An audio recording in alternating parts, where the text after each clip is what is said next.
She not do nothing bad. She go to school every day. She never scold school. She never lie. No, she never run away. Them all tell no all of them something here. Don't believe it. It was kind of late in the evening when she decided to move out. So like an hour later or so, you see this girl a squeak, she come in and make sure so we don't see her. Rules were at a specific time he's supposed to go home and whatever, but I would sneak him back in. Yes. Mayumi was an angel. Look into my eyes. Does it look like I'm lying? I used to always try to sneak to either speak to my boyfriend or be around him or whatever.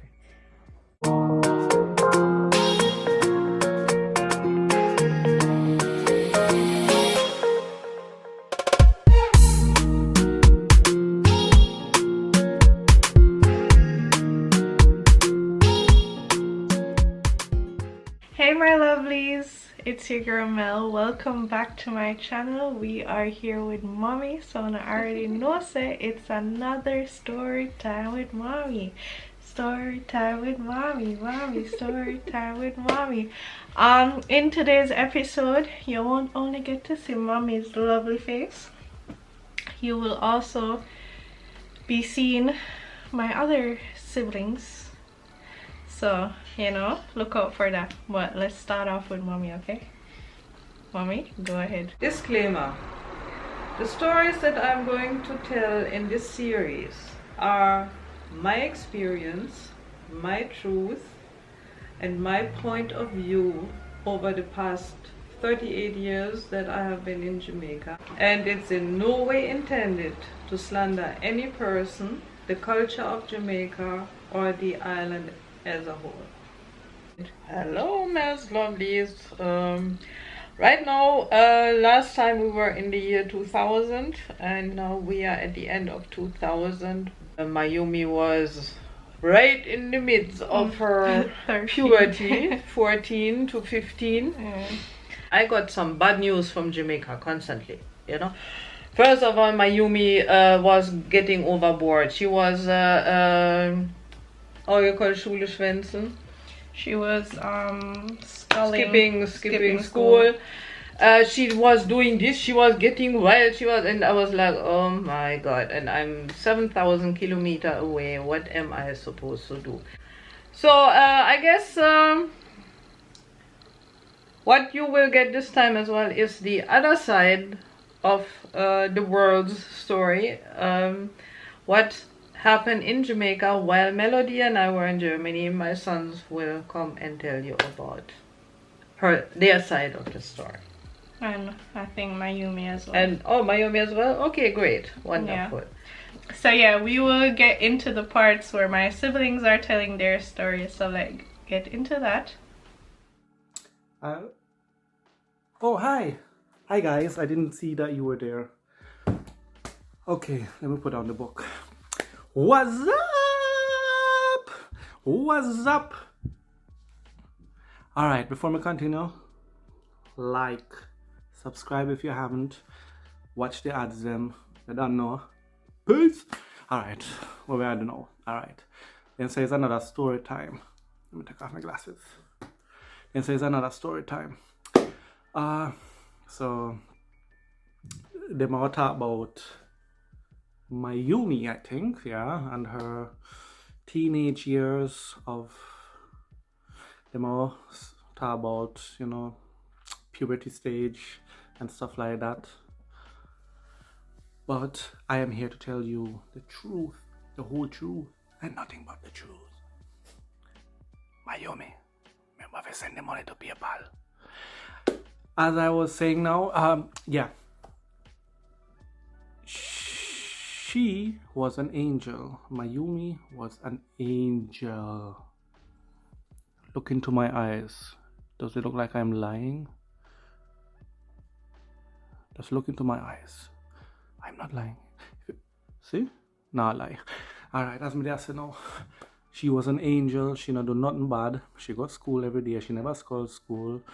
She never lie. No, she never run away. Them all tell no all of them something here. Don't believe it. Okay? Them all telling you certain stories, you know. Hypothetically speaking, they might all telling you, say she have one boyfriend. Not true. She's a saint. She wouldn't have a boyfriend at her young age. The more tell us that the boyfriend is actually a nice young youth. We used to come down to Marina too, so we used to hang out and stuff too, so he was okay actually. The more tell us that Mayumi was, you know, getting to a puberty stage where she thinks she knows best. She don't need to listen to anybody anymore, etc., etc. Yeah, the motel and all that, sitting there. It's all lies. Mayumi, maybe a bad member. As I was saying, still, yeah. So, yeah. Hypothetically speaking, at the marina at that time, you know, cell phones weren't there, so we only did have a landline. So, we were on cordless phone we they have actually. So it was a business phone as well, but we could never find that phone. That phone was always with Mayumi. That's the mountain. The phone was always with Mayumi. We used to have one. We used to have one car where they park out in the yard. The car they actually belonged to somebody else, one of our friend them, but he was living abroad. One little old Dodge 1955 Dodge Avenger. One gold. We used to one gold one. We used to call it pot pot. So all the time Mayumi used to hide in the pot pot with the phone and I make phone calls. So whenever we look for the phone now we can't find it. So we go to the pot pot, you see I lay down in there. So we say, where the phone then? She don't know. She don't have the phone. So you know the cordless phone, we press one sitting and it start ring. So we press it, you see start ringing at the car. Yeah, no? Me don't know you reaching there. Me don't know you reaching there. That the motor knows. So yeah, she used to always have the phone. But calling her boyfriend every day for hours. Kind of annoying. And it never really helped with the phone bill neither. But yeah, there were occasions where she's called school and stuff. There was an occasion actually in Kingston. I think they go on a school trip, and she and her friends they must be like after then we then go to I guess probably University of the West Indies UA. They must go Manor Park after or something like that. So then if you just chill a little bit and then come back to the bus. She and her friend them decide to go visit somebody yard. Till them end up basically miss the bus. So I have no. They must end up take taxi if you reach back up and turn from Kingston. I have no idea how they do that. So they actually get called to the principal office because of that. But of course, you know, I went there for her. I went in her defense because I found out that actually the bus actually leaves Manor Park without them inside the bus. So you understand, the bus then leave them in Kingston. So that was one back and forth with me and the principal and the teacher them and stuff. And I was like, come on, even if then they go, you don't know where then you can just leave the area without knowing. But yeah, that was solved basically, although nothing never come out of it. Nobody never get in trouble really. So she never get into trouble. She never get no suspension or anything. Although they were threatening with that at first, but got her off of that. Yeah, there were occasions she behaved really bad, but you know we don't want to get into all of them details because the more telling that although are not true. There was a next occasion where the principal must be called, but she never tell us.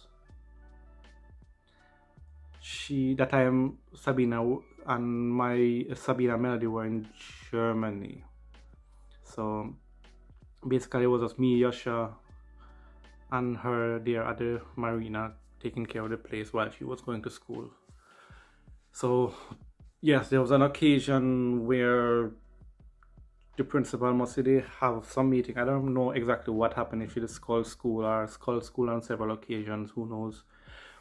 But she must ask, at that time it was Yasha's girlfriend, to represent her or to go to the school basically if he didn't talk to her. So she must go to school. I confronted her about it,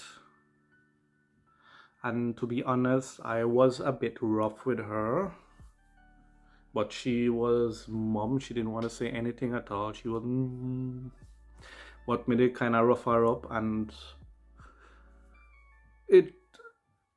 I probably did it. I went overboard with it. So Mayumi, I apologize to you about that. That was a bit overboard how I handled the situation. Hope you accept my apology. Yeah, that was not so good from my side, but I was young and stupid, just like you. But some others, some other stories there, but I guess probably Yasha will elaborate about it. Sabina going to elaborate about it. Yeah, but she's my sister. I love her. Love you, sis. Yeah, so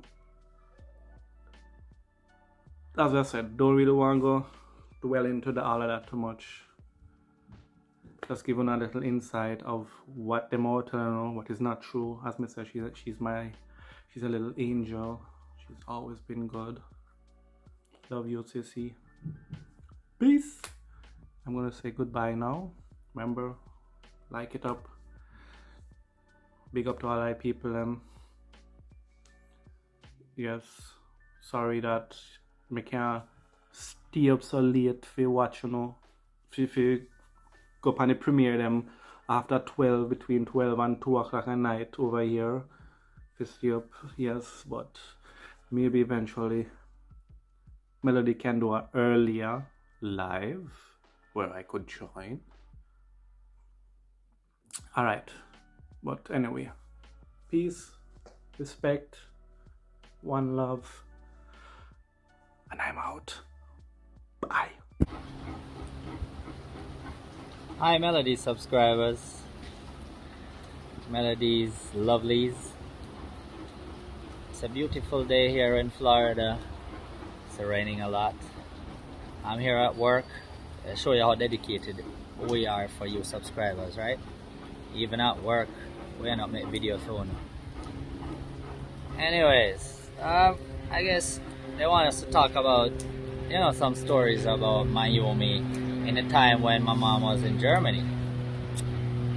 Well, let's see. I think Dominic had quite a few things. He kind of covered most of the bases already with what he had to say.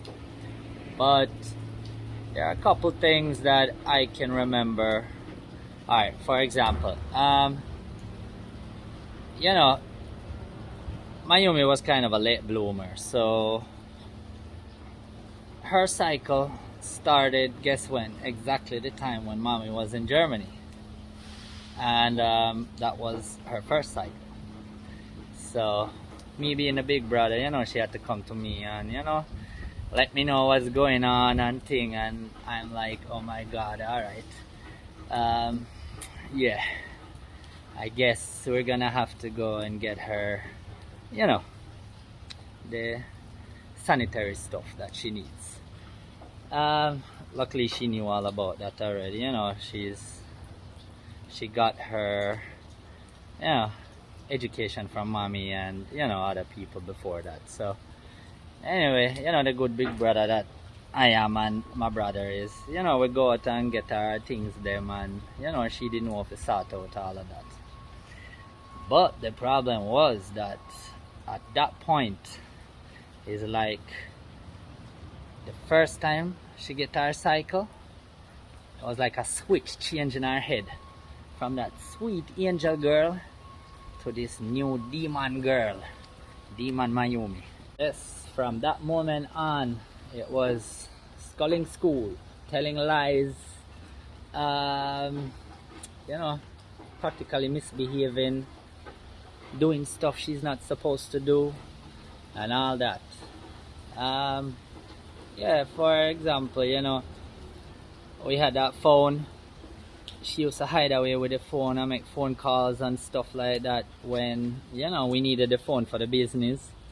So, I mean, one day me even confront her, I call her and say, yo, Mayumi, you have the phone? She's like, no, I don't have the phone. I'm like, Mayumi, you sure you don't have the phone because the phone is not on his base? She's like, no, I don't have the phone. So, you know, Nikki just move over and go to the base and press the button. How about that we hear? Phone a ring in her back pocket. We're like, okay, Mayumi, see it there? Now you're, you know, standing right in front of us telling us lies. You don't have that phone and all that thing there. I mean, she was acting really bad for like a good period of time that we all got like really angry with her. We started, you know, putting her on punishment and things like that, which she hated. She hated that her big brother's putting her on punishment, you know. So I mean, it was one day, I don't remember what exactly she did, but I guess she got so fed up that we were kind of controlling her, or, you know, trying to better her, that she decided to move out. I mean, you see, she get mad, she take up bag, she stuff bag with clothes and everything and say, yo, I'm moving out, I'm leaving now. You know, we did a GRR and not take it serious anyway, because I'm like, where's she gonna go? Anyway, so little after that, we see she gone out of the gate. You know, we did a kind of watch her, you know, to make sure, you know, everything is okay. So we're watching her. Anyway, she disappeared for, it was kind of late in the evening. Yeah, sorry about that. Had to cut for a second because I did have to help me bridging over there. So anyway, it was kind of late in the evening when she decided to move out. So, you know, we kind of watch her go out of the gate and thing and walk up the road. So I kind of said, sure, she soon come back anyway. She got alright. She determined and gone now. So we gone back go do the business what we have to do in the place. When like little bit later, like an hour later or so, you see this girl a screech, she come in and make sure so we don't see her. You understand? But we see her a long time, you know, because like we say, we keep an eye out to see when she come back and thing. Anyway, she screech, she come in and gone around the corner straight into the bathroom. And you know, the bathroom was off of the building, off of the main building. It was like to the side of the main building. And she just screechy in there, not knowing that we know that she's there, of course. So we ended up, you know, taking a quick peek in there and thing. We see this girl take out all her clothes, them spread them on the ground, make bed. She made bed in the bathroom. So that was kind of her thing to say, you know, she moved out. Nobody never know where she did and all that. I mean, we ended up in the next morning telling her we knew she was in there and everything, because she ended up coming out like, oh, I'm back. Like she just come back. But we all knew she was in that bathroom. So yeah, that was kind of funny and not funny at the same time. But I guess she kind of learned, say, hey, it's not fun saying you're moving out. You don't really have anywhere to go. It's better to just stay home and, you know, relax and be of yourself and thing. So, yeah, that was kind of one of those things that happened in that time. I don't know, like I say, my brother did cover most of the bases already in the talk about the things them way she did not do, because she pay him off. She not pay me no money, so that's why I have to be straightforward and tell her what I go and steal. But yeah, that was it. So I hope you had a little fun on this. I brought back some memories. Wasn't that bad. Probably for Mayumi, but it was. I think she appreciated everything because we were trying to take care of her, you know, and steer in the right direction. So anyway, guys, have a good one. Bye. This is rainy Florida. Are you liking it? Do you like the view? Yes. but they're on the work. So, you know, have fun, guys. Bye. Good morning, guys. I'm about to do my part of the story time that I can remember. My memory is not as clear as my brother's and mother's, but if I remember a couple of things. You hear the dogs howling. It's very early in the morning, and I'm actually not feeling too well, so I'm here wrapped up in my blanket. I'm cold. I've got a swollen tonsil, but I gotta do this for you guys because you know you guys are very supportive, and we have to make sure that we bring out the content. So here I go. So we're at the stage where Mommy and Melody went to Germany, and they're talking about me and my rebellious self. I've been a rebel since birth. So I don't know if the order is right that I'm telling you the stuff are happening, but I'll just go ahead and tell them anyway. So one thing I remember, well, I was 15, had my first boyfriend, and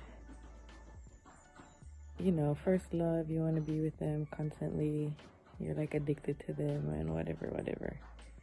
So I would do anything to be around him or speak to him or whatever, even do some stuff that I wasn't supposed to do, got punished for, but still tried to sneak some ways in. So alright, so I remember one thing where well, let me start with me getting my period. Yes, I was a late bloomer in that aspect.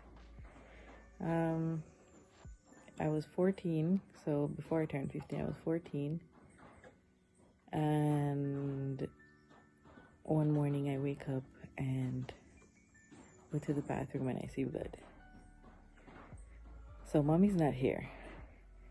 And my brothers, they're very annoying and very jeering and like to make fun of me and Melody and like to just be big brothers, you know, annoying.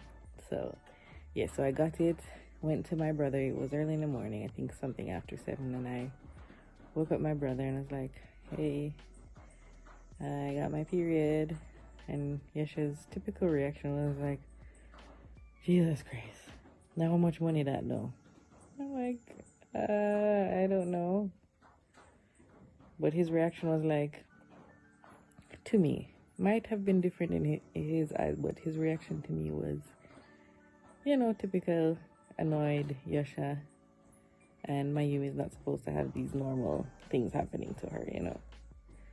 So he eventually gave me the money and I went to buy stuff to sort out myself.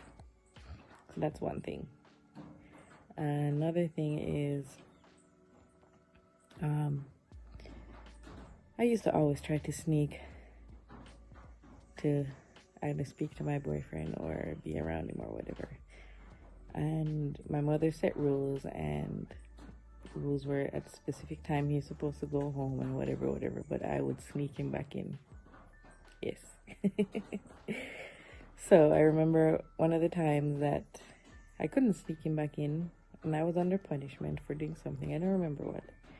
And I wanted to talk to him, so I tried to call him, but they banned me from using the phone. So I would sneak to get the phone, and we had an old car, we called it putt-putt. And I would try to sneak in there and hide. But Yesha and Nikki, they were always watching every step, so they already knew that I took it, but they wanted to see how honest I was, I guess. So they would come and say, do you have the phone? I'm like, no. I hid it in my back pocket. And then Yesha would tell Nikki to turn on the locator So, you know, you have the landline phones and you turn on the locator, it makes the beeping sound to let you know where the phone is. So Nikki did that, and then it beeped in my back pocket, and I was looking at Yasha, and he was like, and he took it from me. I don't remember exactly what happened there. I guess he sent me to my room or whatever. I don't remember exactly what finished there or ended up happening after that.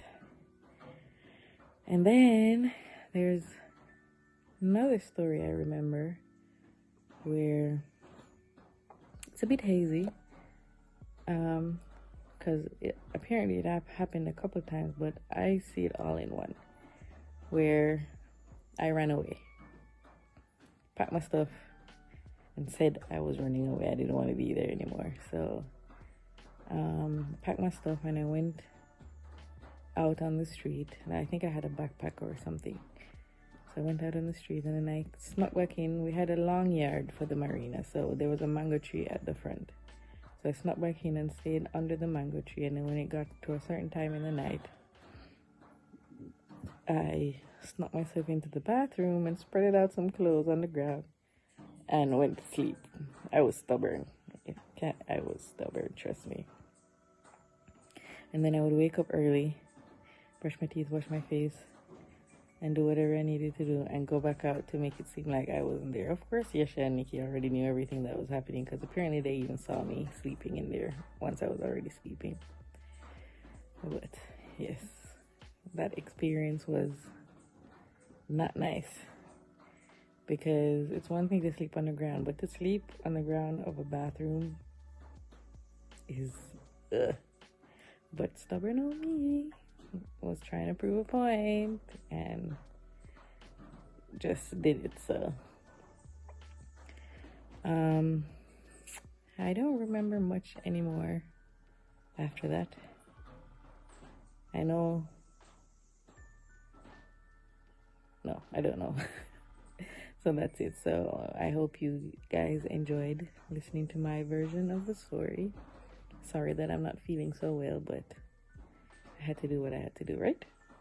Bye. It was nice talking to you. Alright guys, that was their side. Thank you so much for watching. Please remember to like, share, and subscribe. Thank you so much again, and I will see you in my next video. Bye.